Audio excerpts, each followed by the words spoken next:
জল যে পাচ্ছি না আমরা অনেকদিন ধরে, বছর খানেক হয়ে গেল। জল 5 বছর যখন পাইপ দিল, ঘরে ঘরে পাইপ দিয়েছে, প্রথম বছর জল পড়েছে, দিয়ে তারপর থেকে আর জল বন্ধ। কারণ ঘরে ঘরে কল দিয়ে দিয়েছে, কিন্তু জল পড়ছে না।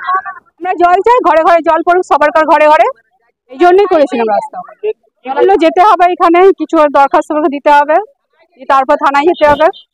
কি করবো, এই যে ব্যবস্থা করবো, আরো এরকম পদাবত করবো জলের জন্য। যতক্ষণ না জল পাবো ততক্ষণ এরকমই চলবে, আমরা এরকমই চালাবো। আমরা জল পাবো, ছেড়ে এই যে বেশি দূর না, নামো আচুরিতে জল পড়ছে, 24 ঘন্টা জল পড়ছে। তাহলে আমাদের এখানটা কেন আসছে না জল? তাহলে জল যদি দিতে হয় তো সবাইকে দেয়, নাহলে দিতে হবে না।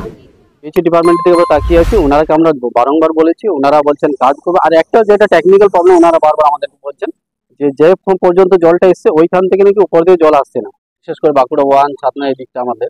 আর এটা অ্যাডজাসেন্ট টু বাঁকুড়া 2, এই দিকটাতে জলের সমস্যাটা একটা আছেই বরাবর। এই মুহূর্তে আমরা যে সিএম মুখ্যমন্ত্রী মহাশয় যে একটা প্রজেক্ট আছে যে বাড়ি বাড়ি জল পৌঁছে দেওয়া, সেই প্রজেক্টের কাজ কিছুটা হয়েছে। এখনো ওই ডিপার্টমেন্টে যেহেতু পিএইচই দেখছে, তাহলে পিএইচির ওটা পুরো মানে পরিপূর্ণভাবে ওনারা এটা করতে পারবে নির্দেশটা।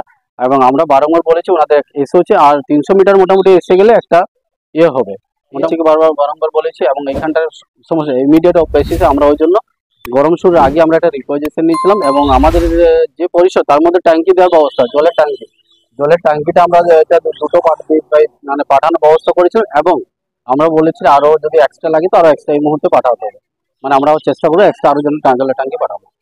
তারিখ হোসেন খান, প্রধান অতিথি।